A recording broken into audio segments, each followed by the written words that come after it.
తెలంగాణలో BJP, BRS పొత్తులు పెట్టుకుంటాయని గత వారం రోజులుగా ప్రచారం జరుగుతుంది. అయితే ఈ ప్రచారాన్ని కిషన్ రెడ్డి నిర్మోహమాటంగా ఖండించారు. కేసీఆర్ను కల్వకుంట్ల కరప్షన్ రావుగా అభివర్ణిస్తూ వీడియో రిలీజ్ చేశారు. బీజేపీతో పొత్తుల విషయంలో మల్లారెడ్డి చేసిన వ్యాఖ్యలతో అనేక రకాల ప్రచారాలు ప్రారంభమైన బీఆర్ఎస్ హైకమాండ్ మాత్రం ఎలాంటి స్పందనను వ్యక్తం చేయలేదు. ఎవరూ స్పందించలేదు కూడా. పొత్తులపై అసలు మాట్లాడవద్దని నేతలను అంతర్గతంగా ఆదేశించినట్లుగా తెలుస్తోంది.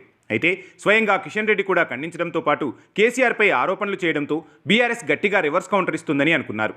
ఆ పార్టీ నేతలు పెద్దగా స్పందించడానికి ఆసక్తి చూపించడం లేదట. పైగా కేసీఆర్ త్వరలో ఢిల్లీ వెళ్లబోతున్నారని బీఆర్ఎస్ వర్గాలు చెబుతున్నాయి.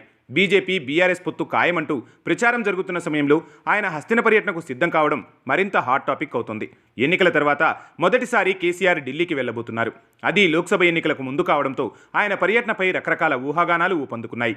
బీజేపీతో పొత్తు కోసమే కేసీఆర్ ఢిల్లీ వెళ్తున్నారని, కమలం పార్టీ, కారు పార్టీ కలిసి పోటీ చేయడం ఖాయమనే మాట ఇప్పుడు తెలంగాణ పొలిటికల్ సర్కిల్స్లో బలంగా వినిపిస్తోంది. ఢిల్లీ పర్యటనలో భాగంగా బీజేపీ పెద్దలతో కేసీఆర్ భేటీ అవుతారని సమాచారం.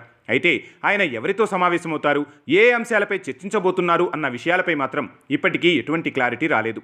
అయితే బీఆర్ఎస్, బీజేపీ కలిసి పోటీ చేస్తే కనీసం 13 సీట్లు గెలవచ్చనే అంచనాలు వినిపిస్తుండటంతో రెండు పార్టీల పొత్తు దాదాపు ఖాయమనే చర్చ జరుగుతోంది. ఇక అటు ఈసారి కేంద్రంలో 400కు పైగా సీట్లు సాధించాలని కసిమీద ఉన్న బీజేపీ, బీఆర్ఎస్తో పొత్తు వ్యవహారాన్ని లైట్ తీసుకునే అవకాశాలు కనిపించడం లేదంటున్నారు రాజకీయ విశ్లేషకులు. ఇటు కేసీఆర్ కూడా పొత్తులు పెట్టుకోవాలన్న ఆలోచనలో ఉన్నారంటున్నారు. బీఆర్ఎస్, బీజేపీ పొత్తులు పెట్టుకుంటే కాంగ్రెస్ పార్టీకి ఇబ్బందికరమని, బీఆర్ఎస్ కూడా బీజేపీతో కలిసి మెజార్టీ లోక్సభ సీట్లు గెలుచుకొని ఎన్నికల తర్వాత కాంగ్రెస్ ప్రభుత్వాన్ని కోల్చవచ్చని కేసీఆర్ భావిస్తున్నారంటున్నారు. అలాంటిదేమీ లేదని, బీఆర్ఎస్తో పొత్తుల ఆలోచన అసలు చేయడం లేదని బీజేపీ క్లారిటీ ఇవ్వడంతో స్పష్టత వచ్చింది. కానీ కేసీఆర్ మాత్రం తన ప్రయత్నాలు తాను చేయబోతున్నారని పొలిటికల్ సర్కిల్స్లో బలంగా వినిపిస్తున్న మాట.